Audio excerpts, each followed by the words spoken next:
नमस्कार साथियों, आपका स्वागत है हमारे विजन आईएएस के इस सीरीज में, जिसमें हम लोग पीटी 365 इन्वायरमेंट कर रहे हैं। तो ये हमारा दूसरा बुक शुरू हो गया। पहला बुक था विजन आईएएस पीटी 365 राज्य व्यवस्था एवं शासन, जिसमें हम लोग पॉलिटी किया था। तो हम लोगों ने पूरा पॉलिटी किया था करीब 8 लेक्चर में। तो अगर आप लोगों ने वो नहीं देखा है तो इसका लिंक मैं इसमें डिस्क्रिप्शन बॉक्स में डाल दूंगा, आप लोग जाइए चेक कीजिए। आप लोग प्ले लिस्ट में भी देख सकते हैं इसे। तो यह हमारा अब दूसरा बुक शुरू हो जाएगा पॉलिटी का। तो यह बुक काफ़ी लेंदी हो जाएगा, काफ़ी मतलब बहुत ज़्यादा 180 पेज का यह बुक है। तो उम्मीद करते हैं कि आप लोग हमारे साथ इस बुक में बने रहिएगा, ताकि आपको यह सारा का सारा बुक एक बार में समझ में आ जाए। तो यह बुक करीब 180-88 पेज का है। ये देखिए, यहाँ पे मैं दिखाता हूँ इसके इंडेक्स में। देखिए, यह बुक टोटल मतलब 180 पेज का यहाँ पे दिखा रहा है।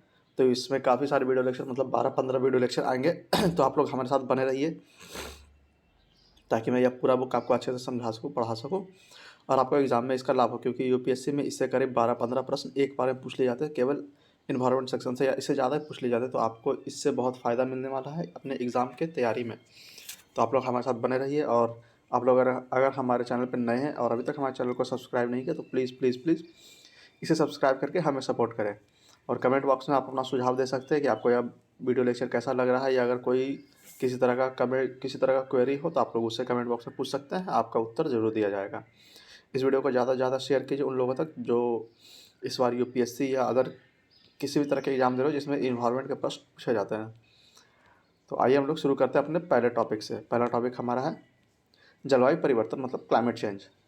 इसमें पहला वैश्विक परिदृश्य, ग्लोबल सिनेरियो क्या है। तो पहला हेडिंग होगा, पहला न्यूज़ आएगा, आईपीसीसी की छठी आकलन रिपोर्ट भाग 3, IPCC sixth assessment report part 3। तो यह सुर्खियों में क्यों आ गया, आइए देखते हैं।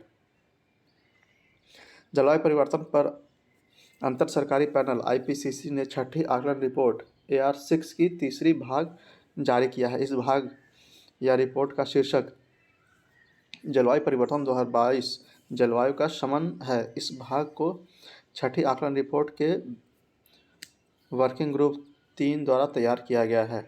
इस रिपोर्ट के बारे में, यह रिपोर्ट क्या कहता है देखते हैं। इस रिपोर्ट में निम्नलिखित शामिल हैं। इसमें जलवायु परिवर्तन शमन मिटिगेशन संबंधी प्रगति और संकल्पों पर अपडेटेड आकलन प्रदान किया गया है। इसमें विश्व भर में उत्सर्जन के स्रोतों पर परीक्षण किया गया है। इसमें उत्सर्जन में कमी और शासन संबंधी प्रयासों में हुए प्रगति का उल्लेख किया गया है। इसमें उत्सर्जन संबंधी दीर्घकालिक लक्ष्यों के संबंध में राष्ट्रीय स्तर पर जलवायु संबंधी संकल्पों के प्रभाव का आकलन भी किया गया है। फिर AR6 के अन्य रिपोर्ट या भाग में निम्नलिखित शामिल है। तो इसके अन्य रिपोर्ट या भाग में क्या क्या शामिल है देख लेते हैं। तो वर्किंग ग्रुप 1 की रिपोर्ट जलवायु परिवर्तन 2021 भौतिक विज्ञान आधार शीर्षक से अगस्त 2021 में जारी की गई थी। वर्किंग ग्रुप 2 की रिपोर्ट जलवायु परिवर्तन 2022 प्रभाव अनुकूल और सुभेद्यता शीर्षक से फरवरी 2022 में जारी की गई थी। संश्लेषण रिपोर्ट सिंथेसिस रिपोर्ट 2023 में जारी की जानी है। तो आइए यहाँ पे देख लेते हैं जलवायु परिवर्तन पर अंतर सरकारी पैनल आईपीसीसी क्या है। तो इसकी उत्पत्ति हुई थी कैसे। इसका मुख्यालय है जिनेवा, स्विट्जरलैंड में। इसकी उत्पत्ति हुई थी 1988 में विश्व मौसम विज्ञान संगठन WMO और संयुक्त राष्ट्र पर्यावरण कार्यक्रम UNEP द्वारा एक अंतर सरकारी संगठन के रूप में स्थापित किया गया था। उद्देश्य सभी स्तरों पर सरकारों को वैज्ञानिक जानकारी प्रदान करना, जिसका उपयोग वे जलवायु संबंधी नीतियों को तैयार करने के लिए कर सकते हैं। आईपीसीसी जलवायु परिवर्तन से संबंधित विज्ञान के आकलन हेतु संयुक्त राष्ट्र का एक निकाय है। सदस्यों की संख्या कितनी हो जाएगी, तो 195। इसमें भारत भी सदस्य है। अन्य महत्वपूर्ण जानकारी में हो जाएगा, इसके तहत जलवायु परिवर्तन के बारे में ज्ञान की स्थिति का आकलन करते हुए आकलन रिपोर्ट, विशेष रिपोर्ट और कार्य प्रणाली रिपोर्ट तैयार की जाती है। हालांकि आईपीसीसी स्वयं वैज्ञानिक अनुसंधान नहीं करता। 2007 में आईपीसीसी की संयुक्त रूप से नोबेल शांति पुरस्कार से सम्मानित किया गया था। तो इसे नोबेल शांति पुरस्कार मिल चुका है 2007 में, यह ध्यान रखिएगा। आईपीसीसी AR6 के अनुरूप जलवायु लक्षणों की प्राप्ति हेतु शासन समन लक्ष्य। तो लक्ष्य कौन कौन सा है, तो वैश्विक तापमान वृद्धि को 1.5 डिग्री सेंटीग्रेड तक सीमित करने के लिए। तो इसमें क्या क्या है देख लेते हैं। वैश्विक ग्रीन हाउस गैस उत्सर्जन के चरम को 2025 तक सीमित करना और 2023 तक इसमें 43% की कमी करना। 2050 के दशक की शुरुआत में वैश्विक निवल शून्य CO2 उत्सर्जन का लक्ष्य हासिल करना। 2030 तक मीथेन उत्सर्जन में 34% की कमी करना। फिर वैश्विक तापमान वृद्धि को 2 डिग्री सेंटीग्रेड तक सीमित करने के लिए क्या क्या है देख लेते हैं। तो वैश्विक ग्रीन हाउस गैस उत्सर्जन के चरम को 2025 तक सीमित करना और 2030 तक इसके उत्सर्जन को 27% कम करना। 2070 के दशक की शुरुआत तक वैश्विक निवल शून्य CO2 उत्सर्जन के लक्ष्य को हासिल करना। उपयुक्त दोनों लक्ष्य प्राप्ति हेतु क्या किया जा रहा है। तो 2030, 2040 और 2050 के दौरान सभी क्षेत्रकों में GHG मतलब ग्रीन हाउस गैस उत्सर्जन में तेजी से तथा महत्वपूर्ण कमी करना जरूरी है। निवल शून्य उत्सर्जन के लक्ष्य तक पहुंचने के बाद नकारात्मक CO2 उत्सर्जन के लक्ष्य की ओर बढ़ना होगा। ठीक है, तो यहाँ पे देख लेते हैं इस रिपोर्ट में प्रमुख निष्कर्ष और अवलोकन। तो इसका निष्कर्ष और अवलोकन क्या निकला तो देख लेते हैं। यहाँ पे मापदंड है, यहाँ पे प्रमुख प्रवृत्ति या निष्कर्ष है। तो उत्सर्जन संबंधी प्रवृत्ति मतलब इमिशन ट्रेंड्स। तो ट्रेंड्स क्या रहा देखते हैं। 2010 से 2019 मानव गतिविधियों से निवल ग्रीन हाउस गैस उत्सर्जन वृद्धि 2010-2019 के दौरान जारी रही। 1850 से लेकर अब तक इसके परिणाम स्वरूप 1885 से संचयी निवल CO2 उत्सर्जन भी बढ़ा है। 2010 से वैश्विक स्तर पर सभी प्रमुख क्षेत्रों में शुद्ध मानवजनित GHG उत्सर्जन में वृद्धि हुई है। 2010 से 19 के दौरान औसत वार्षिक GHG उत्सर्जन पिछले किसी भी दशक की तुलना में अधिक रहा है। हालांकि 2010 और 2019 के बीच उत्सर्जन की वृद्धि दर 2020 तथा 2009 के बीच की तुलना में कम रही है। तो वृद्धि दर कम रही है मगर उत्सर्जन हुआ है। 2019 में निवल मानव जनित GHG उत्सर्जन में क्षेत्रकवार हिस्सा तो निर्माण और गतिविधियों में देखिए क्या है 5%, ऊर्जा आपूर्ति क्षेत्र में 34%, उद्योग में 24%, कृषि वानिकी और अन्य भूमि उपयोग में है 12% और परिवहन में है 14%। तो क्षेत्रवार विस्तार है। वैश्विक GHG उत्सर्जन संबंधों में क्षेत्रीय स्तर पर योगदान में भिन्नता मतलब variation in regional contribution to GHG emission. तो क्षेत्रवार भिन्नता क्या है तो कम से कम 18 देशों ने 10 वर्षों से अधिक समय से GHG उत्सर्जन में कमी को बढ़ावा दिया है। अन्य विकसित देश, अल्प विकसित देश LDCs और छोटे द्वीपीय विकसित देश SIDS के प्रति व्यक्ति उत्सर्जन वैश्विक औसत 6.7 टन कार्बन डाइऑक्साइड के समतुल्य की तुलना में बहुत कम है। इसमें भूमि उपयोग परिवर्तन और वानिकी LUCF से उत्सर्जित CO2 को शामिल नहीं किया गया है। सर्वाधिक प्रति व्यक्ति उत्सर्जन वाले 10% परिवार वैश्विक स्तर पर परिवार द्वारा होने वाले GHG उत्सर्जन में आनुपातिक रूप से सर्वाधिक योगदान करते हैं। ठीक है, अगला है वर्तमान नीतियां पेरिस जलवायु समझौते के लक्ष्य को पूरा करने के लिए अपर्याप्त मतलब इनएडिक्वेट करंट पॉलिसीज। नीतियों को मजबूत किए बिना GHG उत्सर्जन 2025 के बाद बढ़ने का अनुमान है।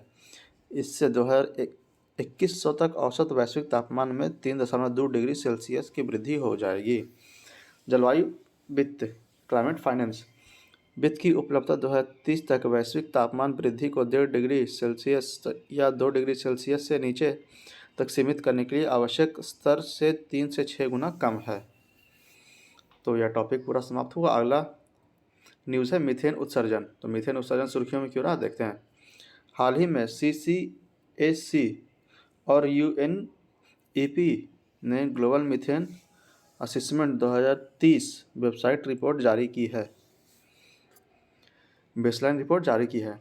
तो इसमें देखते हैं कि मीथेन CH4 के बारे में यहाँ पे क्या दिया हुआ है देख लेते हैं। विशेषता क्या है तो यह रंगहीन तथा गंधहीन गैस है। यह प्राकृतिक गैस का प्राथमिक घटक है। प्रभावशाली ग्रीन हाउस गैस। तो वायुमंडल जीवन काल 20 वर्ष का है। CO2 से कम है इसका जीवन काल। ग्लोबल वार्मिंग क्षमता कार्बन डाइऑक्साइड CO2 से 80 गुना अधिक है। निम्नलिखित के लिए उत्तरदायी। तो यह उत्तरदायी किसके लिए तो ग्लोबल वार्मिंग में 25% से अधिक के लिए, क्षोभ मंडल में ओजोन निर्माण में लगभग आधी वृद्धि के लिए, और भारत दुनिया के शीर्ष 5 मीथेन उत्सर्जन देशों में शामिल है। तो मीथेन उत्सर्जन के स्रोत क्या क्या है यहाँ पे देख लेते हैं। मीथेन उत्सर्जन में अधिकांश वृद्धि के लिए जैविक प्रक्रियाएं उत्तरदायी है, ना कि जीवाश्म ईंधन के खनन के दौरान पृथ्वी की सतह से के नीचे से निकलने वाले मीथेन। तो आर्द्रभूमियाँ 161.6 मिलियन टन प्रति वर्ष करते। कुल मीथेन की अनुपात यहाँ पे प्रतिशत में दिया हुआ है और किस कारण से कितना मीथेन निकलता है यहाँ पे दिया हुआ है। तो जीवाश्म ईंधन का खनन यह हो जाएगा 129.5, पशुधन हो जाएगा 103, लैंडफिल और कृषि संबंधी अपशिष्ट हो जाएगा 72.9, प्राकृतिक भूवैज्ञानिक बीज 37.5, धान की खेती 34.2, पादप पदार्थ का दहन 27.7, दीमक और अन्य वन्यजीव 24.4। तो ये सभी मीथेन उत्सर्जन के स्रोत थे। आइए आगे देखते हैं अन्य संबंधित तथ्य। UNFCCC के पक्षकारों के 27वें सम्मेलन COP27 में जलवायु और स्वच्छ वायु पर मंत्री स्तरीय बैठक में यह रिपोर्ट जारी की गई। यह रिपोर्ट आगामी दशक में मीथेन उत्सर्जन के अनुमानों और वैश्विक मीथेन प्रतिबद्धता GMP लक्ष्य के प्रभावों की जांच करता है। मुख्य निष्कर्ष इसका क्या है? तो वायुमंडल में मीथेन की मात्रा पूर्व औद्योगिक स्तर की तुलना में 260% अधिक है। मानव द्वारा संचालित मीथेन उत्सर्जन वर्तमान नेट वार्मिंग के लगभग 45% के लिए जिम्मेदार है और 2011-2021 में सबसे बड़ी वार्षिक वृद्धि दर्ज की गई। फिर संबंधित सुर्खियाँ क्या है? तो ग्लोबल मीथेन प्लेज GMP। तो ग्लोबल मीथेन प्लेज क्या है देखते हैं। हाल ही में ऑस्ट्रेलिया GMP से जुड़ा, ठीक है। इसे मीथेन उत्सर्जन में कमी लाने हेतु कार्रवाई में गति लाने के लिए 2021 में COP26 में शुरू किया गया था। नेतृत्व इसका कौन करा? तो संयुक्त राज्य अमेरिका और यूरोपीय संघ। उद्देश्य क्या है? तो इसका लक्ष्य 2030 तक वैश्विक मीथेन उत्सर्जन को 2020 के स्तर से कम 30% तक कम करना। सदस्यता क्या होगा? तो इसमें 100 से अधिक देशों की भागीदारी है जो मानव जनित वैश्विक मीथेन उत्सर्जन के 45% के लिए जिम्मेदार है।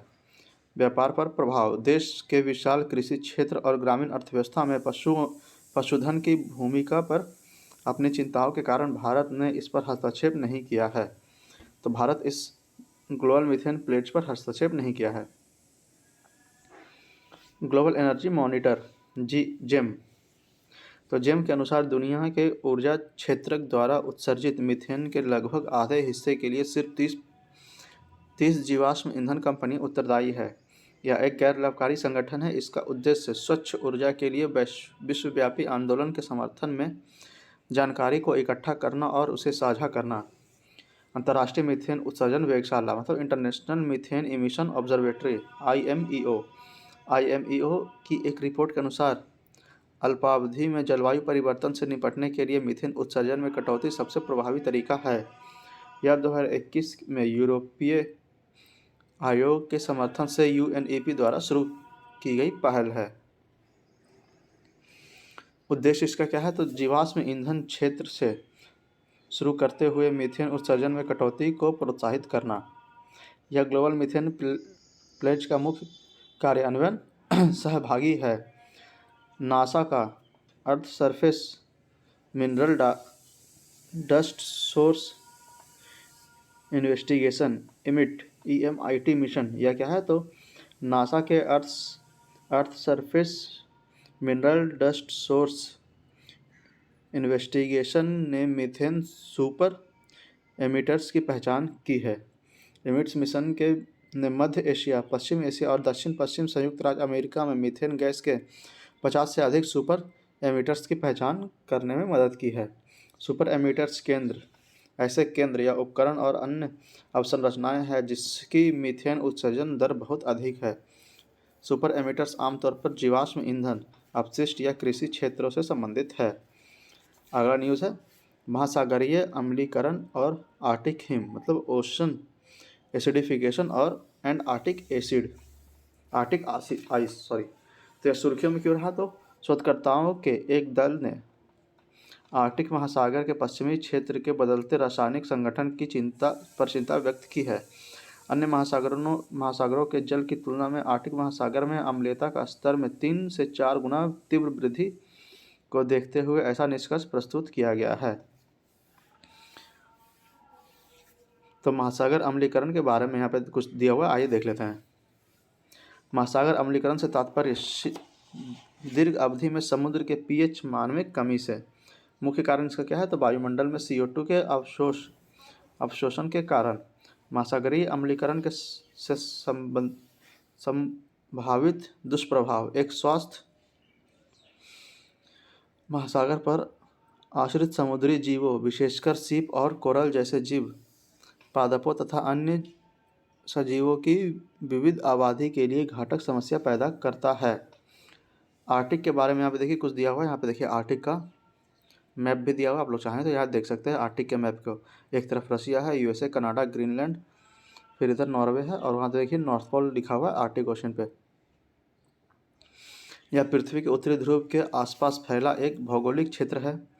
इसमें आर्कटिक वृत्त के भीतर के क्षेत्र शामिल है। आर्कटिक वृत्त भूमध्य रेखा से 66.5 डिग्री उत्तरी अक्षांश की एक रेखा है।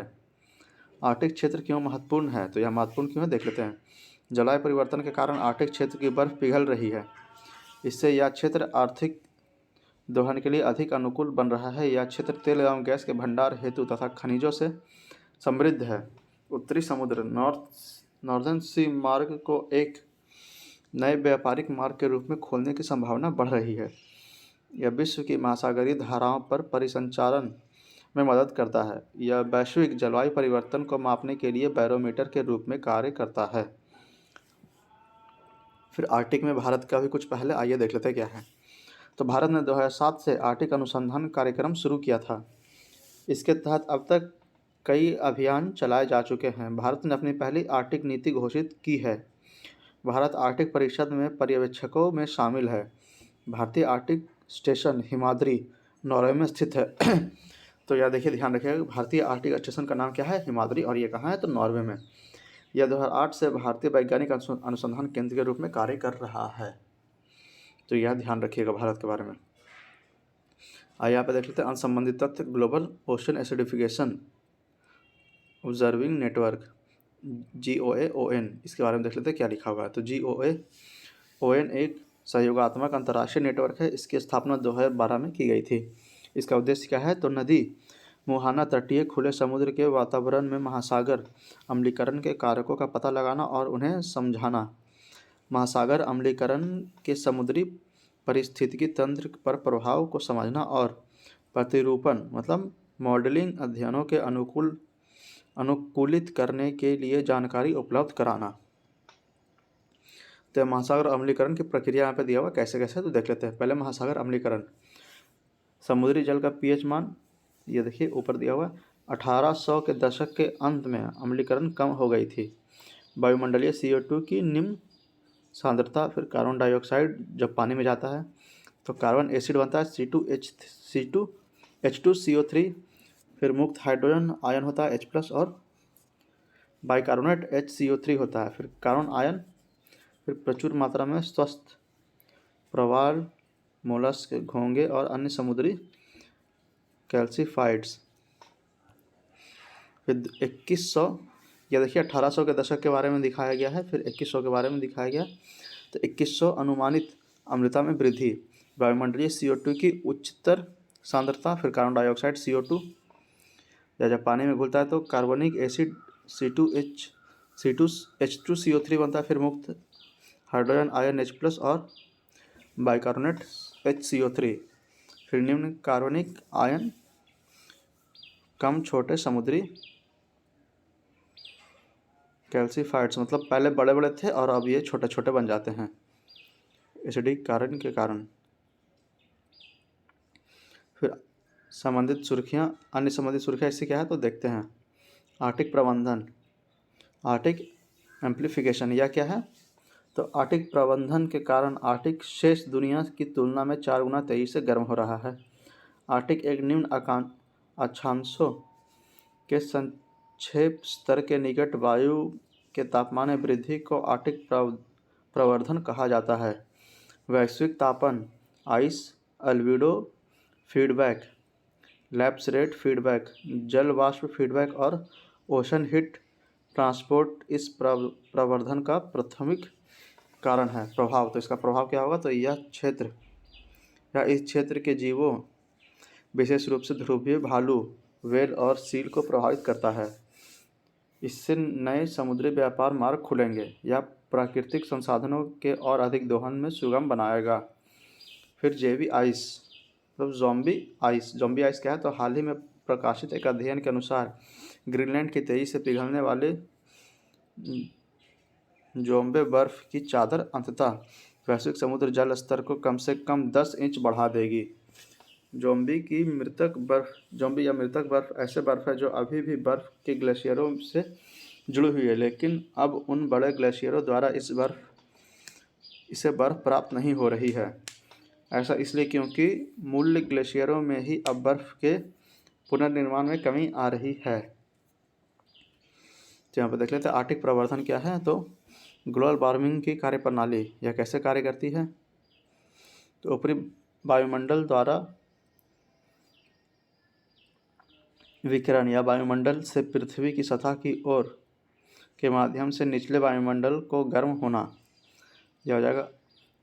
फिर है अधिक धुआं और बादल वायुमंडल में अत्यधिक एरोसोल के कारण।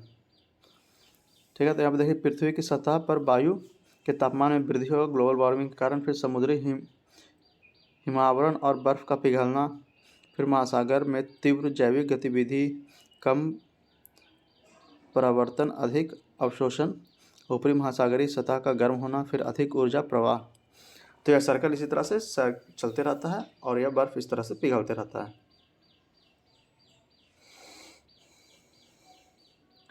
फिर आर्कटिक रिपोर्ट कार्ड 2022 इसके बारे में देख लेते हैं। यहाँ पे क्या है? तो जारी करता है इसका कौन है? तो US national oceanic and atmospheric administration NOAA के आर्कटिक रिपोर्ट कार्ड 2022 जारी किया है। यह रिपोर्ट 2006 से प्रतिवर्ष जारी की जाती है। यह एक विशेष समूह पीयर रिव्यू के अध्ययन पर आधारित रिपोर्ट है। यह आर्कटिक पर नवीनतम पर्यावरणीय जानकारियाँ प्रदान करता है। पीयर रिव्यू प्रक्रिया के तहत एक विशेषज्ञ के विद्वतापूर्ण कार्य, शोध या विचार की समान क्षेत्र के विशेषज्ञों द्वारा समीक्षा की जाती है। इस प्रक्रिया को अकादमिक वैज्ञानिक गुणवत्ता सुनिश्चित करने के लिए आवश्यक माना जाता है। रिपोर्ट के प्रमुख बिंदु कौन कौन से? तो पृथ्वी के अन्य हिस्सों की तुलना में आर्कटिक दोगुने से भी ज़्यादा तेज़ी से गर्म हो रहा है और चुकची सागर के ठंडी सतह जल और उत्तरी पवनों के कारण गर्मियों से भी समुद्री बर्फ लगातार जमी रहती है। तो यह न्यूज़ यहाँ पर समाप्त होता है। अगला न्यूज़ है अंतर्राष्ट्रीय सम्मेलन अभिसमय और पहले international conference conventions and initiatives. तो सबसे पहला न्यूज़ है UNFCCC के पक्षकारों का 27वां सम्मेलन मतलब 27th कॉन्फ्रेंस ऑफ पार्टीज मतलब COP 27 समिट यहाँ पे हुआ था। तो सुर्खियों में क्यों रहा? तो हाल ही में UNFCCC के पक्षकारों के 27वें सम्मेलन COP27 मिस्र के शर्म अल शेख में संपन्न हुआ था। तो यहाँ पर देख सकते हैं मिस्र की अध्यक्षता में COP27 के लिए निर्धारित लक्ष्य तो कौन कौन से लक्ष्य निर्धारित किए गए थे यह देख लेते हैं। तो परिवर्तनकारी अनुकूल एजेंडे का अपनाना, विकासशील देशों के लिए जलवायु वित्त जुटाना, वित्त उपलब्ध करना और उचित वितरण करना, प्रतिबद्धताओं और संकल्पों के पीछे हटने से बचना, कम उत्सर्जन और जलवायु अनुकूल विकास के आधार पर एक प्रबंधित और जस्ट ट्रांजिशन सुनिश्चित करना, हानि और क्षति के लिए स्पष्ट समर्थन व कार्रवाई करना, केवल संकल्प के बजाय बड़े पैमाने पर तथा समयबद्ध कार्यान्वयन को अपनाना। तो COP27 के बारे में आपको कुछ दिया हुआ, आइए देख लेते हैं। महत्व इसका क्या है? तो इस बार के सम्मेलन का उद्देश्य COP27 सहित पिछले सम्मेलन की सफलताओं को आधार बनाते हुए आगे बढ़ना है। साथ ही हानि और क्षति लॉस एंड डैमेज पर ध्यान केंद्रित करते हुए शमन मतलब मिटिगेशन, अनुकूलन एडॉप्टेशन तथा जलवायु वित्त क्लाइमेट फाइनेंस पर उच्च महत्वाकांक्षा का मार्ग प्रशस्त करना भी इसका उद्देश्य है। इस सम्मेलन के साथ क्योटो प्रोटोकॉल के पक्षकारों की सभा के रूप में कार्य करने वाले पक्षकारों के 17वें सत्र CMP17 और पेरिस समझौते के पक्षकारों के सभा के रूप में कार्य करने वाले पक्षकारों के चौथे सत्र CMA4 का भी बैठक हुई थी। यह सम्मेलन शर्म अल शेख क्रियान्वयन योजना में विमोचन के साथ संपन्न हुआ। COP 27 2021 ग्लासगो के प्रमुख परिणाम। ग्लासगो जलवायु समझौता, इसके परिणाम क्या क्या थे? तो इस दौरान जीवाश्म ईंधन के खिलाफ कार्रवाई को स्पष्ट रूप से लक्षित करने के लिए अब तक का पहला COP निर्णय लिया गया। इसमें अनअबेटेड कोल और अकुशल जीवाश्म ईंधन सब्सिडी को चरणबद्ध तरीके से समाप्त करने का आह्वान किया गया। अंतर्राष्ट्रीय कार्बन बाजारों को अंतिम रूप दिया गया। अनुकूलन संबंधी वैश्विक लक्ष्य पर शर्म अल शेख वर्क प्रोग्राम की घोषणा की गई। COP 26 के बाद वन जलवायु परिवर्तन सम्मेलन में इससे संबंधित कई बिंदुओं पर चर्चा की गई, जैसे ग्लोबल स्टॉकटेक पर पहली तकनीकी वार्ता, अनुकूलन संबंधी वैश्विक लक्ष्य GGA के लिए ड्राफ्ट आदि। COP 27 के प्रमुख परिणाम। तो इसके प्रमुख परिणाम क्या क्या है? तो जलवायु लक्ष्य, क्लाइमेट टारगेट क्या है? तो सदस्य देशों से यह अनुरोध किया गया है कि वे 2023 के अंत तक अपना 2030 के जलवायु लक्ष्यों पर पुनः विचार करें और उन्हें मजबूत करें। यह पेरिस समझौते के लक्ष्यों की दिशा में आगे बढ़ने के लिए आवश्यक है। जलवायु परिवर्तन शमन, मिटिगेशन क्या है? तो देख लेते हैं। इस दशक में जलवायु परिवर्तन शमन संबंधी महत्वाकांक्षा और कार्यान्वयन को तत्काल बढ़ाने के लिए जलवायु परिवर्तन शमन कार्य योजना विवरण को अंतिम रूप दिया गया है। अनुकूलन मतलब एडॉप्टेशन, तो CGA के लिए एक रूपरेखा का विकास किया जाएगा। यह कार्य 2023 में आयोजित होने वाले COP 28 में ग्लासगो शर्म अल शेख वर्क प्रोग्राम के तहत एक व्यवस्थित दृष्टिकोण के माध्यम से किया जाएगा। अनुकूलन कोष में कुल $223 मिलियन से अधिक के योगदान का नया संकल्प लिया गया है। फिर वित्त फाइनेंस, पेरिस समझौते के अनुच्छेद 2.1C के संबंध में शर्म अल शेख संवाद शुरू किया गया। इस अनुच्छेद के अनुसार वित्तीय प्रवाह को वैश्विक तापमान लक्ष्यों के अनुरूप होना चाहिए।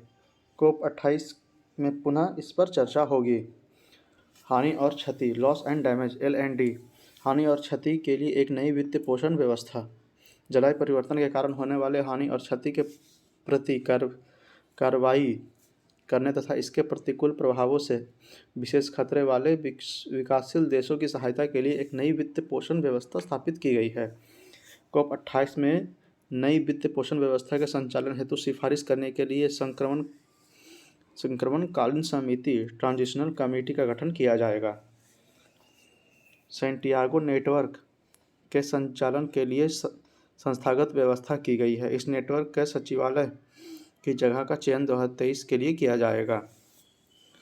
ऊर्जा क्या है? तो एनर्जी, इसमें पक्षकारों के आह्वान किया गया कि वे कम उत्सर्जन करने वाले ऊर्जा प्रणालियों को अपनाएं, अनअपडेटेड कोल से प्राप्त विद्युत संयंत्र के चरणबद्ध तरीके से कम करने के प्रयासों में तेजी लाए और अकुशल जीवाश्म ईंधन सब्सिडी को चरणबद्ध तरीके से समाप्त करें। वित्तीय प्रणाली में सुधार, फाइनेंशियल सिस्टम रिफॉर्म, तो वित्त प्रणाली और इसकी संरचना के रूपांतरण के लिए प्रयास किया गया है।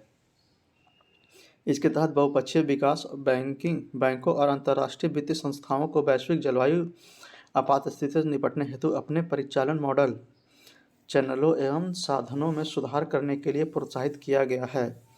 फिर न्यायसंगत संक्रमण मतलब जस्ट ट्रांजिशन पर कार्य योजना शुरू किया गया है। इस योजना के तहत प्रतिवर्ष उच्च स्तरीय मंत्रालय संबंधी गोलमेज बैठक का आयोजन भी शामिल है। ऐसे बैठक का पहला आयोजन अगले वर्ष COP 28 में किया जाएगा। फिर कृषि पर इसका क्या है? तो देख लेते हैं। इस सम्मेलन के दौरान कृषि और खाद्य सुरक्षा के संबंध में जलवायु कार्रवाई को क्रियान्वयन हेतु 4 वर्ष शर्म अल शेख संयुक्त कार्य योजना की स्थापना की गई है। इस कदम के द्वारा कृषि पर कोरोनिविया संयुक्त कार्य CJWA को अतिरिक्त 4 वर्ष की लीज दी गई है। KJWA UNFCCC के तहत कृषि और खाद्य सुरक्षा पर ध्यान केंद्रित करने वाला एकमात्र कार्यक्रम है। फिर देखते हैं प्रौद्योगिकी हस्तांतरण और परियोजनन, मतलब टेक्नोलॉजी ट्रांसफ़र एंड डिप्लॉयमेंट। तो प्रौद्योगिकी कार्यकारी समिति TEC तथा जलवायु प्रौद्योगिकी केंद्र और नेटवर्क CTCN ने 2023-27 के लिए अपनी प्रथम संयुक्त कार्य योजना निर्धारित की है। अन्य में क्या है, तो पहली बार किसी COP सम्मेलन के निर्णय में खाद्य, नदियों, प्राकृतिक आधारित समाधानों, टिपलिंग पॉइंट्स और स्वास्थ्य परिवर्तन के आधार का उल्लेख किया गया है। नोट में क्या दिया हुआ है, तो COP 27 के दौरान शुरू की गई पहलों के विस्तृत विवरण के लिए कृपया इस डॉक्यूमेंट के अंत में दिए गए परिशिष्ट COP 27 के दौरान शुरू की गई पहल को देखें। ठीक है, तो यहाँ पर देख लेंगे। तो अन्य संबंधित घटनाक्रम इससे क्या है, तो इसका सदस्य देश भारत है। ब्रेक थ्रू एजेंडा द्वारा प्राथमिकताएं निर्धारित की गई है। तो ब्रेक थ्रू एजेंडा क्या क्या है, तो ब्रेक थ्रू एजेंडा के हस्ताक्षरकर्ताओं ने स्वच्छ प्रौद्योगिकी को किफ़ायती और अधिक स्वस्थ बनाने में सहायता करने के लिए प्राथमिकता वाली कार्रवाइयों की रूपरेखा तैयार की है। इसकी घोषणा COP 28 जलवायु शिखर सम्मेलन के दौरान की जाएगी। ब्रेक थ्रू एजेंडा की शुरुआत COP 26 में लगभग 45 वर्ष वैश्विक नेताओं के गठबंधन द्वारा किया गया था। भारत में इसका एक हस्ताक्षर करता है। इसका उद्देश्य क्या है, तो इसका उद्देश्य देशों, व्यवसायों और नागरिक समाज के लिए एक रूपरेखा प्रदान करना है ताकि वे उत्सर्जन करने वाले प्रमुख क्षेत्रों में अपनी कार्रवाई को मजबूत कर सके। प्राथमिकता वाली कार्रवाइयों का उद्देश्य 5 प्रमुख क्षेत्रों में विकार्बनीकरण को गति देना है। इन क्षेत्रों में विद्युत, सड़क परिवहन, इस्पात, हाइड्रोजन और कृषि शामिल है। प्राथमिकता वाली कार्रवाइयों में निम्नलिखित के लिए समझौते शामिल हैं। तो कौन कौन समझौता है देख लेते हैं। निम्न उत्सर्जन और निवल शून्य उत्सर्जन वाले इस्पात, हाइड्रोजन और संधारणीय बैटरियों के लिए सामान्य परिभाषाएं विकसित करना। आवश्यक अवसंरचना परियोजना के विस्तार में तेजी लाना। पेरिस समझौते के अनुरूप प्रदूषणकारी वाहनों के उपयोग को समाप्त करने के लिए एक समझौता लक्ष्य तिथि निर्धारित करना। हरित औद्योगिक वस्तुओं को वैश्विक मांग को बढ़ाना। कृषि अनुसंधान, विकास और प्रदर्शन में निवेश को बढ़ावा देना। उपर्युक्त प्राथमिकता वाली कार्रवाई को अलग अलग पहलों द्वारा समर्थित किया जा रहा है, जिसमें निम्नलिखित शामिल है। तो कौन कौन सा शामिल है देख लेते हैं। फर्स्ट मूवर्स कोएलिशन, इसका शुभारंभ औद्योगिक विकार्बनीकरण को बढ़ावा देने हेतु COP 26 में किया गया था। भारत भी इस गठबंधन में शामिल है। क्लाइमेट इन्वेस्टमेंट फंड, यह सबसे बड़ा बहुपक्षीय जलवायु कोष है जो भारत सहित 72 मध्य और निम्न आय वाले देशों में रूपांतरित जलवायु नवाचार पर केंद्रित है। मिशन पॉसिबल पार्टनरशिप, यह प्रमुख जलवायु संगठनों का एक गठबंधन है। फिर Indonesia just energy transition partnership JETP, हाल ही में G20 शिखर सम्मेलन के दौरान $20 बिलियन जुटाने के लिए इंडोनेशिया JETP को प्रस्तुत किया गया था। JETP जलवायु वित्त संबंधी समझौते हैं। इसके तहत दाता देश साझेदार देशों में उच्च उत्सर्जन करने वाली अवसंरचनाओं को यथाशीघ्र बंद करने में तेजी लाने के लिए एक साथ काम करते हैं। साथ ही ये देश नवीकरणीय ऊर्जा और संबंधित अवसंरचना के निर्माण में निवेश के लिए धन तथा अन्य सहायता प्रदान करते हैं। प्रथम JTEP की घोषणा 2021 में दक्षिण अफ्रीका और एक अंतर्राष्ट्रीय भागीदार समूह IPG द्वारा की गई थी। इस समूह में फ्रांस, जर्मनी, यूनाइटेड किंगडम, संयुक्त राज्य अमेरिका और यूरोपीय संघ शामिल हैं। यहाँ पर देख लेते हैं इससे संबंधित अन्य तथ्य हैं। फर्स्ट मूवर्स कोalition के बारे में यहाँ पर दिया हुआ है, देख लेते हैं। तो इसे संयुक्त राज्य अमेरिका और विश्व आर्थिक मंच WEF ने ग्लासगो, स्कॉटलैंड में COP 26 में लॉन्च किया था। हाल ही में Bharat first movers coalition steering board में शामिल हुआ है।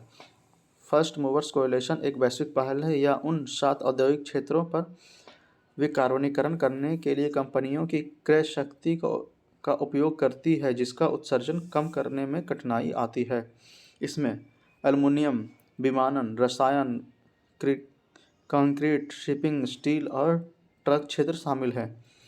ये वर्तमान में वैश्विक उत्सर्जन के लिए 30% के लिए जिम्मेदार है। यह शून्य कार्बन प्रौद्योगिकी के व्यवसायीकरण पर लक्षित है। साथ ही यह नेट जीरो लक्ष्य की प्राप्ति के लिए आवश्यक महत्वपूर्ण उभरती प्रौद्योगिकी को प्रोत्साहित करने पर भी केंद्रित है। तो just energy transition partnership JETP के लक्ष्य, तो इसके लक्ष्य कौन कौन से हैं? तो कोयले से संचालित विद्युत संयंत्र को जल्द से जल्द बंद करने की सुविधा प्रदान करना, विकार्बनीकरण के प्रयासों को वित्त पोषण के लिए निजी क्षेत्र की पूंजी का इस्तेमाल करना और नागरिकों के लिए एक जस्ट ट्रांजिशन प्रदान करना।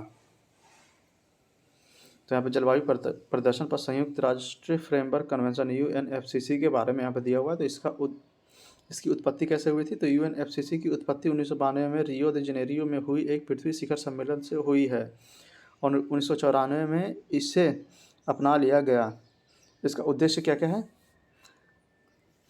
तो वायुमंडल में ग्रीन हाउस गैस की सांद्रता को उस स्तर पर स्थित करना जो जलवायु प्रणाली के साथ खतरनाक मानव जनित हस्तक्षेप को रोक सके। इसे ऐसी समय सीमा के भीतर किया जाना है ताकि पारिस्थितिकी तंत्र को जलवायु परिवर्तन के लिए स्वाभाविक रूप से अनुकूलित होने का पर्याप्त समय मिल सके। यह सुनिश्चित करना कि खाद्य उत्पादन को खतरा नहीं है। आर्थिक विकास को स्थायी रूप से आगे बढ़ाने में सक्षम बनाना। सदस्यता इसमें कौन है? तो भारत इसका सदस्य है। इसकी सदस्यता लगभग सार्वभौमिक है। इसमें 198 सदस्य हैं। फिर अन्य महत्वपूर्ण जानकारी क्या है? तो इस कन्वेंशन के तहत स्थापित प्रमुख समझौते, तो क्योटो प्रोटोकॉल और पेरिस जलवायु समझौते इसके प्रमुख समझौते हैं। फिर UNFCCC का परिचालन तंत्र, तो कॉन्फ्रेंस ऑफ पार्टीज COP, यह UNFCCC का शीर्ष निर्णय निर्माणकारी निकाय है। इस कन्वेंशन को सभी पक्षकारों का प्रतिनिधित्व COP में है। सामान्यतः इसकी बैठक प्रतिवर्ष होती है जब तक कि COP द्वारा इसमें कोई परिवर्तन न किया जाए। तो COP क्योटो प्रोटोकॉल के पक्षकारों की बैठक CMP के रूप में भी कार्य करता है। यह क्योटो प्रोटोकॉल का क्रियान्वयन की निगरानी करता है। क्योटो प्रोटोकॉल के पक्षकार सभी देशों का प्रतिनिधित्व हैं। गैर पक्षकार देश इसमें पर्यवेक्षक के रूप में भाग लेते हैं। COP पेरिस समझौते के पक्षकारों की बैठक CMA के रूप में कार्य करता है। यह पेरिस समझौते के क्रियान्वयन की निगरानी करता है और इसके प्रभावी क्रियान्वयन को बढ़ावा देने के लिए निर्णय लेता है। CMA में पेरिस समझौते को पक्षकार सभी देशों का प्रतिनिधित्व है। गैर पक्षकार देश इसमें पर्यवेक्षक के रूप में भाग लेते हैं। ठीक है, तो अगला टॉपिक न्यूज़ में था भारत की दीर्घकालिक निम्न उत्सर्जन विकास नीति, इंडियाज लॉन्ग टर्म लो एमिशन डेवलपमेंट स्ट्रेटजी LTLEDs। तो यह सुर्खियों में क्यों रहा? तो देखते हैं। हाल ही में भारत ने UNFCCC के समक्ष अपने दीर्घकालिक निम्न उत्सर्जन विकास रणनीति LTLEDs प्रस्तुत की है। भारत की दीर्घकालिक निम्न उत्सर्जन विकास नीति LTDS के बारे में यहाँ पे कुछ दिया हुआ है, देख लेते हैं। तो UNFCCC के पक्षकार पेरिस समझौते के अनुच्छेद 4.19 के तहत अपनी LTLEDs को तैयार करने और वार्ता करने के लिए सहमत है। ग्लासगो में आयोजित COP 26 के दौरान उन पक्षकारों को COP 27 तक अपने LTLEDs को तैयार करने का आग्रह किया गया था जिन्होंने अभी तक इन्हें तैयार नहीं किया है। इसके अनुच्छेद 2 के अनुसरण करते हुए तैयार किया गया है। तो अनुच्छेद 2 के अनुसार यह किया गया। तो अलग अलग राष्ट्रों की परिस्थितियों के आलोक में यह साझा किंतु विभेदित उत्तरदायित्व और संबंधित क्षमताओं CBDRRC के सिद्धांत को ध्यान में रखता है। यह NDCs के विपरीत अनिवार्य नहीं है। इसका दायरा आमतौर पर NDCs की तुलना में व्यापक है। इसमें विकासात्मक लक्ष्यों के साथ साथ निवेश और सरकारी व्यय के आवश्यक स्तरों को भी शामिल किया गया है। दीर्घकालिक निम्न उत्सर्जन विकास रणनीति के बारे में, तो 2070 तक निवल शून्य उत्सर्जन के लक्ष्य को हासिल करने के लिए उठाए जाने वाले कदमों को प्रस्तुत किया गया है।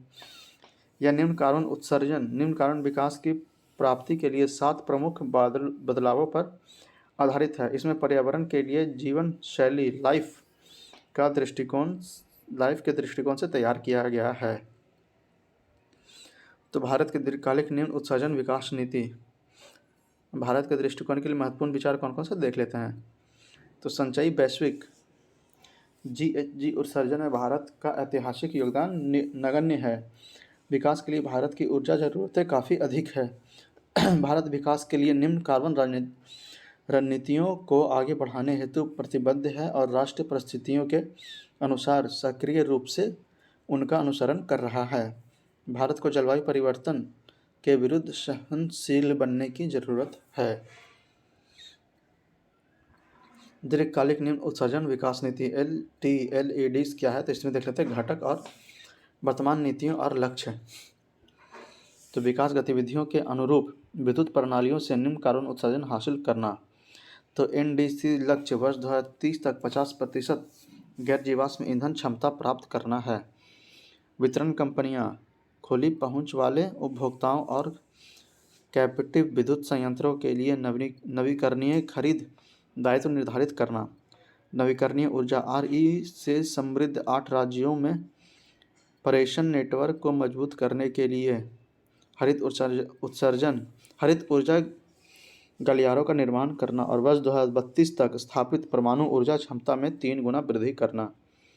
एकीकृत कुशल व समावेशी निम्न कार्बन परिवहन प्रणाली, तो यह क्या है देखते हैं। तो वर्ष 2025 तक पेट्रोल में 20% इथेनॉल सम्मिश्रण लक्ष्य को प्राप्त करना। भारतीय रेलवे में शून्य कार्बन उत्सर्जन लक्ष्य को वर्ष 2030 तक पूरा करना। भारत स्टेज 6 उत्सर्जन मानकों को अपनाना। मल्टी मॉडल कनेक्टिविटी के लिए एक राष्ट्रीय मास्टर प्लान PM गति शक्ति का आरंभ करना। शहरी डिजाइन में अनुकूल इमारतों में ऊर्जा और सामग्री दक्षता तथा टिकाऊ शहरीकरण।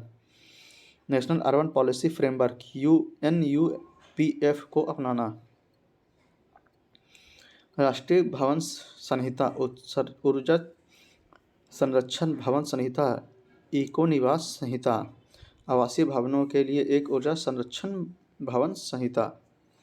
फिर इंडिया कूलिंग एक्शन प्लान, टिकाऊ आवास पर राष्ट्रीय मिशन, वित्त स्तरीय उत्पादक उत्तरदायित्व 2021 और प्लास्टिक अपशिष्ट प्रबंधन संशोधन नियम 2021।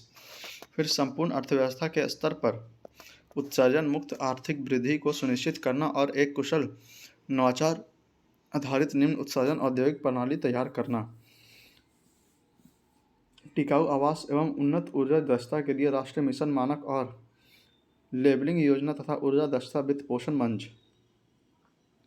प्राकृतिक गैस को बढ़ावा देना और जैव ईंधन पर राष्ट्रीय नीति के द्वारा ईंधन के उपयोग में बढ़ावा लाना।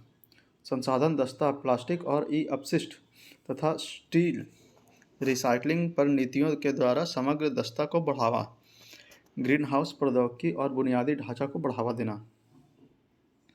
वायुमंडल से CO2 को हटाना और संबंधित इंजीनियरिंग समाधान, मतलब तो इसमें क्या हो जाएगा, तो carbon capture utilization and storage CCUS जैसी तकनीकों और कार्यप्रणालियों को विकसित करने के लिए अनुसंधान एवं विकास तथा मानव व बुनियादी ढांचे की क्षमताओं का निर्माण करना। सामाजिक, आर्थिक व पर्यावरण से संबंधित विचारों के अनुरूप वन और वृक्ष आच्छादन को बढ़ाना। NDC लक्ष्य 2030 तक 2.5 से 3 बिलियन टन CO2 के बरकरार अतिरिक्त कार्बन सिंक बनाना। स्वैच्छिक योगदान कौन सा है, तो वर्ष 2030 तक 26 मिलियन हेक्टेयर बंजर भूमि को पुनर्स्थापित करना। 20 वैश्विक आईची जैव विविधता लक्ष्यों के अनुरूप 12 राष्ट्रीय जैव विविधता लक्ष्य विकसित करना। प्रमुख नीतियां और संस्थान, तो हरित भारत के लिए राष्ट्रीय मिशन, राष्ट्रीय वनीकरण कार्यक्रम, नगर वन योजना, राष्ट्रीय REDD+ वनों की कटाई और वन क्षरण से उत्सर्जन को कम करना, रणनीति 2018 आदि। भारतीय राष्ट्रीय राजमार्ग प्राधिकरण NHAI और भारतीय रेलवे के प्रमुख हरित प्रयास। निम्न कार्बन विकास से जुड़े आर्थिक और वित्तीय पहलू कौन कौन से देखते हैं। अनिवार्य सस्टेनेबिलिटी रिपोर्टिंग के लिए सेबी द्वारा business responsibility and sustainability report BRSR की शुरुआत करना। PSL प्राथमिकता प्राप्त क्षेत्रों की उधारी के तहत नवीकरणीय ऊर्जा परियोजनाओं को शामिल करना। जलवायु जोखिम और संसाधनीय वित्त से जुड़े निवेश के क्षेत्र में नियामक पहल का नेतृत्व करने के लिए RBI द्वारा सस्टेनेबल फाइनेंसिंग ग्रुप की स्थापना। तो संबंधित सुर्खियां क्या है तो देखते हैं। इन आवर लाइफ टाइम अभियान, in our lifetime campaign, यह कैंपेन क्या है तो प्रारंभ करता हो जाएगा इसे MOEF एंड CC तथा संयुक्त राष्ट्र विकास कार्यक्रम UNDP के तहत राष्ट्रीय प्राकृतिक इतिहास संग्रहालय NMNH द्वारा प्रारंभ किया गया। उद्देश्य इसका क्या है तो 18 से 23 वर्ष की आयु के युवाओं को संसाधनीय जीवन शैली का संदेशवाहक बनाने के लिए प्रोत्साहित करना। इसके तहत युवाओं को ऐसे जलवायु कार्यों को प्रस्तुत करने के लिए प्रोत्साहित किया जाएगा जो उनकी क्षमता के अनुसार पर्यावरण के लिए जीवन शैली में योगदान करते हो, संधारणीय और स्केलेबल हो और विश्व स्तर पर साझा किए जाए योग्य अच्छी प्रथाओं के रूप में काम कर सकें। अगला न्यूज़ है स्टॉकहोम सम्मेलन के 50 वर्ष, 50 ईयर्स ऑफ स्टॉकहोम कॉन्फ्रेंस। तो इस सुर्खियों में क्यों रहा तो हाल ही में स्वीडन की राजधानी स्टॉकहोम में स्टॉकहोम +50 का आयोजन किया गया। इसे 1972 में मानव पर्यावरण पर संयुक्त राष्ट्र सम्मेलन UNCHE के 50 वर्ष पूरे होने के उपलक्ष्य में आयोजित किया गया था। UNCHE को स्टॉकहोम सम्मेलन के रूप में भी जाना जाता है। स्टॉकहोम सम्मेलन में पहली बार पर्यावरण को एक गंभीर वैश्विक मुद्दे के रूप में स्वीकार किया गया था। यहाँ पर देखते हैं स्टॉकहोम सम्मेलन तक क्रमिक प्रगति क्या क्या है तो यह देखते हैं। 1965 में US साइंस एडवाइजरी कमेटी ने वायुमंडलीय तापमान की वृद्धि में मानव द्वारा उत्सर्जित कार्बन डाइऑक्साइड की भूमिका को उजागर किया। फिर 1967 में CO2 के स्तर में दोगुनी वृद्धि से वैश्विक तापमान लगभग 2 डिग्री सेंटीग्रेड तक बढ़ जाएगा। 1968 में पहली बार संयुक्त राष्ट्र महासभा UNGA ने वैश्विक सदस्यों के आधार पर जलवायु परिवर्तन पर चर्चा की। 1968 में स्वीडन के स्टॉकहोम सम्मेलन का प्रस्ताव दिया। स्वीडन की पहल थी यह। फिर अन्य संबंधित तथ्य से देखते हैं क्या क्या है। स्टॉकहोम +50 के थीम क्या है तो सभी की समृद्धि के लिए एक स्वच्छ पृथ्वी, हमारी जिम्मेदारी, हमारा आवास है। स्टॉकहोम +50 का एजेंडा क्या है तो पृथ्वी की रक्षा के लिए अनुभवों और पहलों को साझा करना। कोविड-19 महामारी के बाद से संसाधनीय और समावेशी रिकवरी। स्टॉकहोम सम्मेलन के बारे में, इसके बारे में क्या दिया हुआ तो देख लेते हैं। यह अंतर्राष्ट्रीय पर्यावरणीय मुद्दाओं पर संयुक्त राष्ट्र की पहला प्रमुख सम्मेलन है। यह अंतर्राष्ट्रीय पर्यावरणीय रणनीति के विकास में एक महत्वपूर्ण पड़ाव था। इसका आयोजन 1972 में किया गया था। इसका उद्देश्य संधारणीयता को बढ़ावा देना और पर्यावरण का संरक्षण करने के लिए वैश्विक प्रयासों को एकजुट करना था। इसके थीम था केवल एक पृथ्वी, ओनली वन अर्थ थी। स्टॉकहोम घोषणा पत्र में 26 सिद्धांत और कार्य योजना शामिल थी। इस घोषणा पत्र को 122 देशों द्वारा अपनाया गया था। इस सम्मेलन के निम्नलिखित 3 आयाम थे। तो कौन कौन से 3 आयाम थे देखते हैं। देशों के बीच एक दूसरे के पर्यावरण या अपने अपने अधिकार क्षेत्र से बाहर के क्षेत्रों को नुकसान नहीं पहुंचाने पर सहमति। पृथ्वी के पर्यावरण के लिए खतरे के बारे में अध्ययन करने हेतु एक कार्य योजना का निर्माण करना तथा देशों के बीच सहयोग स्थापित करने के लिए संयुक्त राष्ट्र पर्यावरण कार्यक्रम UNEP नामक अंतर्राष्ट्रीय निकाय की स्थापना करना। स्टॉकहोम सम्मेलन में स्टॉकहोम सम्मेलन के परिणाम और उसकी सफलता क्या क्या है यह देखते हैं। तो स्टॉकहोम सम्मेलन ने संधारणीय विकास की थीम को निर्धारित किया था। स्टॉकहोम सम्मेलन में 20 वर्ष बाद 1992 में पर्यावरण और विकास पर संयुक्त राष्ट्र सम्मेलन UNCED का आयोजन किया गया था। प्रमुख सिद्धांत की स्थापना। तो इसके प्रमुख सिद्धांत क्या थे तो देखते हैं। एहतियाती सिद्धांत मतलब प्रीकॉजेटरी प्रिंसिपल, ओजोन परत के संरक्षण के लिए विनय कन्वेंशन, वियना कन्वेंशन का आयोजन 1985 में किया गया था। यह पहला बहुपक्षीय पर्यावरणीय समझौता MEA है। इसमें एहतियाती उपायों को संहिताबद्ध किया गया है। फिर प्रदूषणकर्ता द्वारा भुगतान का सिद्धांत, पॉल्यूटर पे प्रिंसिपल PPP। यह प्रदूषण पैदा करने वालों के लिए प्रदूषण के प्रबंधन की लागत को वहन करना अनिवार्य करता है। इसमें मानव स्वास्थ्य और पर्यावरण को होने वाले नुकसान से बचाया जा सकता है। तो क्या आप जानते हैं, यहाँ पे देखते हैं, तत्कालीन भारतीय प्रधानमंत्री इंदिरा गांधी स्टॉकहोम सम्मेलन में उपस्थित 113 देशों में से एकमात्र सरकार प्रमुख थी। ठीक है, यहाँ पे हो गया। तो UNEP के तत्वावधान में बहुपक्षीय पर्यावरण समझौते, तो इसमें क्या क्या समझौता था, तो देखते हैं। 1970s में क्या था, तो 1971 में Ramsar convention on wetlands of international importance यह हुआ था। फिर 1972 में हुआ था convention for the protection of the wild culture and natural heritage. 1973 में convention on international trade in endangered species wild fauna and flora seats. फिर 1973 से 78 हुआ था convention for the prevention of pollution for ships MARPOL. फिर 1979 में हुआ था UNECE convention on long range transboundary air pollution LRTAP। 1985 और 1987 में हुआ था ओजोन परत के संरक्षण के लिए वियना कन्वेंशन और मॉन्ट्रियल प्रोटोकॉल। 1989 में Basel convention on the control of transboundary movement of hazards waste and the disposal. 1992 में कन्वेंशन ऑन बायोडाइवर्सिटी। 1992 में UN framework convention on climate change. 1994 में UN convention to combat desertification. 1998 में Rotterdam convention on the hazards chemical in international trade. 1998 में UNECE Aarhus convention on access to information public partnership and access to justice in environment matters. फिर 2001 में हुआ था Stockholm convention on persistent organic pollutants. फिर 2013 में हुआ था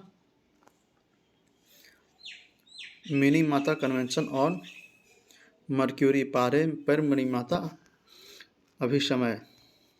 तो यह बहुपक्षीय कन्वेंशन हुआ था UNEP द्वारा। फिर कार्यवाही योग्य एजेंडे के लिए स्टॉकहोम 50+ की सिफारिशें।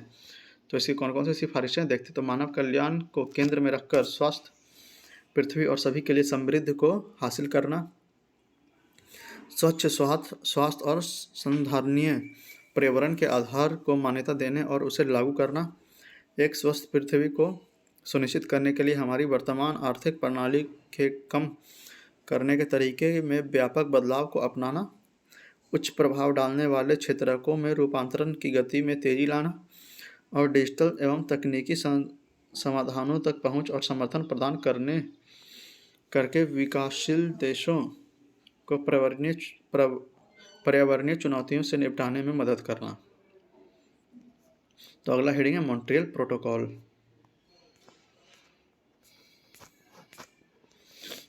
तो आइए देखते हैं सुर्खियों में यह क्यों रहा। तो 16 सितंबर को अंतर्राष्ट्रीय ओजोन परत संरक्षण दिवस मनाया गया है। इससे ओजोन परत के संरक्षण के उद्देश्य में अंतर्राष्ट्रीय दिवस के रूप में मनाया जाता है। वर्ष 2022 को विश्व ओजोन दिवस की थीम है मॉन्ट्रियल प्रोटोकॉल @35 पृथ्वी पर जीवन की रक्षा करने वाले वैश्विक सहयोग। तो भारत और मॉन्ट्रियल प्रोटोकॉल के बारे में यहाँ पर कुछ दिया हुआ है, आइए पहले देख लेते हैं। भारत 1992 में मॉन्ट्रियल प्रोटोकॉल का पक्षकार बना था। भारत में मॉन्ट्रियल प्रोटोकॉल अनुसूची के अनुसार सभी ओजोन छेदकारी पदार्थों से जुड़े लक्ष्यों को चरणबद्ध तरीके से सफलतापूर्वक प्राप्त कर लिया है। भारत ने 2021 में मॉन्ट्रियल प्रोटोकॉल में किगाली संशोधन की अभिपुष्टि को मंजूरी दे दी थी। तदनुसार भारत ने 2028 तक HFCs के चरणबद्ध रूप से समाप्त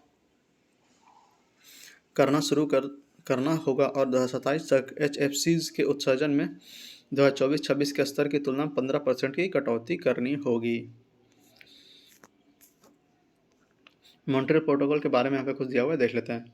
1985 में विश्व भर में सरकारों ने ओजोन परत के संरक्षण के लिए वियना कन्वेंशन को अपनाया था। इस कन्वेंशन में मॉन्ट्रियल प्रोटोकॉल 1987 के तहत सरकारों, वैज्ञानिकों और उद्योग जगत के सभी ओजोन क्षयकारी पदार्थों ODS के उपयोग में 99% की कटौती के लिए मिलकर कार्य किया है। तो सदस्य इसमें क्या था? भारत, संयुक्त राष्ट्र के सभी 1998 सदस्यों ने पुष्टि प्रदान की। तो भारत इसका पक्षधार था। इसमें 2016 में अपनाया गया था। इसे 2016 में अपनाया गया था, यह 2019 में लागू हुआ था। इसने 2047 तक हाइड्रोफ्लोरोकार्बन की खपत में 80% की कमी करने का मार्ग का सुझाव दिया है। मॉन्ट्रियल प्रोटोकॉल के तहत क्लोरोफ्लोरोकार्बन की जगह हाइड्रोफ्लोरोकार्बन का उपयोग के प्रावधान किया गया था। HFC ओजोन परत को नुकसान नहीं पहुंचाते हैं, लेकिन इनमें ग्लोबल वार्मिंग प्रभाव पैदा करने की अधिक क्षमता है। ओजोन O3 और ओजोन क्षयकारी पदार्थ ODS के बारे में यहाँ पे कुछ दिया हुआ है। तो ओजोन परत यह समताप मंडल में पाई जाने वाली ओजोन गैस की एक परत है। यह परत सूर्य से आने वाली हानिकारक पराबैंगनी किरणों से पृथ्वी की सतह की रक्षा करती है। ओजोन परत का पतला होना। 1985 अंटार्कटिक के ऊपर ओजोन छिद्र का निर्माण। ओजोन क्षयकारी पदार्थ मानव निर्मित रसायन जिसमें ओजोन क्षयकारी क्षमता ODP अधिक होती है। उदाहरण के लिए CFCs, halogen methane bromide, CH3Br, ब्रोमोक्लोरोमीथेन, CH2BrCl। फिर ODS की उपयोग कहाँ अधिक होती है? तो रेफ्रिजरेटर में, एयर कंडीशन में, अग्निशामक में और फेम आदि में। ओजोन परत क्षरण के प्रभाव। तो त्वचा कैंसर और मोतियाबिंद के खतरे में वृद्धि, मानव प्रतिरक्षा प्रणाली में कमजोर होना, कृषि उत्पादकता में गिरावट, स्थलीय तथा जलीय जैव रासायनिक चक्र आदि पर प्रभाव होता है। तो आइए देखते हैं क्या आप जानते हैं। मैं मॉन्ट्रियल प्रोटोकॉल अब तक सर्वाधिक अभिपुष्टि प्राप्त करने वाला कुछ एक संधियों में से एक है। पृथ्वी की ओजोन का लगभग 90% भाग ओजोन परत में मौजूद है। फिर ओजोन परत का क्षरण कैसे कैसे होता है? तो यहाँ पे पूरा दिया हुआ है ग्राफ में, आप लोग यहाँ देख सकते हैं डायग्राम बनाकर। तो CFC अणु, फिर ओजोन अणु, फिर कैसे CFC अणु टूटता है फ्लोरीन क्लोरीन में और वह जाके ओजोन से जुड़ जाता है। तो यहाँ पे स्टेप बाय स्टेप दिया हुआ है। देखिए UVA और UVB आता है। तो UVB ओजोन परत द्वारा पृथ्वी की UV किरणों की रक्षा, मतलब UVB पृथ्वी ओजोन ऑब्जॉर्व कर देता है और UVA आता है। तो क्षोभ मंडल 10 से 50 किलोमीटर और समताप मंडल 0 से 10 किलोमीटर। यहाँ पे देखते हैं यह चरणबद्ध तरीके से कैसे दिया हुआ है। तो पराबैंगनी किरणें CFC क्लोरोफ्लोरोकार्बन अणु से क्लोरीन परमाणु को अलग कर देती है। फिर क्लोरीन परमाणु ओजोन अणु को विखंडित करते हैं, जिससे ओजोन परत में छेद बन जाता है। इस दौरान क्लोरीन मोनोऑक्साइड और ऑक्सीजन अणु का निर्माण होता है। फिर संबंधित सुर्खियाँ, ओजोन क्षयकारी गैस सूचकांक, इसके बारे में दिया हुआ है। जारीकर्ता कौन है? तो national oceanic and atmospheric administration NOAA। यह सूचकांक 1990 की शुरुआत में दीर्घकालिक ODS की अधिकतम सांद्रता के सापेक्ष इसमें से ओजोन क्षयकारी क्लोरीन और ब्रोमीन की संग्रह समताप मंडलीय सांद्रता की निगरानी करता है। ओजोन सांद्रता को आमतौर पर डॉप्सन यूनिट के माध्यम से मापा जाता है। तो डॉप्सन यूनिट ओजोन को मापने के लिए एक यूनिट है, यह ध्यान रखिएगा। मुख्य निष्कर्ष क्या? तो 2022 में मध्य अक्षांश समताप मंडल में ODS की संग्रह सांद्रता 1980 में ओजोन के क्षय के गंभीर माने जाने के पूर्व के स्तर जैसी है। तो यार न्यूज़ यहीं पे समाप्त होता है। तो इस वीडियो को हम यहीं पे समाप्त रखेंगे। अगला टॉपिक होगा संयुक्त राष्ट्र महासागर सम्मेलन UN ओशन कॉन्फ्रेंस। तो यह अगले वीडियो लेक्चर में आएगा। उम्मीद है कि आपको यह वीडियो लेक्चर पसंद आया होगा और हमारी यह पहल आपको बहुत अच्छी लगी होगी। आप लोग इसे कमेंट करके हमें ज़रूर बताएं कि आपको यह पहल कैसी लगी, और इस वीडियो को ज़्यादा से ज़्यादा शेयर कीजिए ताकि और भी ज़्यादा लोग इससे लाभान्वित हो सकें। और अगर अभी तक आपने चैनल को सब्सक्राइब नहीं किया और हमारे चैनल पर नए हैं तो प्लीज़ प्लीज़ प्लीज़ इसे सब्सक्राइब करके हमें सपोर्ट करें ताकि हम और अच्छे अच्छे वीडियो आपके लिए बना सकें। तो मिलते हैं आपसे अगले वीडियो लेक्चर में, तब तक के लिए धन्यवाद। जय हिंद, जय भारत। और आप लोग वीडियो देखते रहिए, रिवीजन करते रहिए।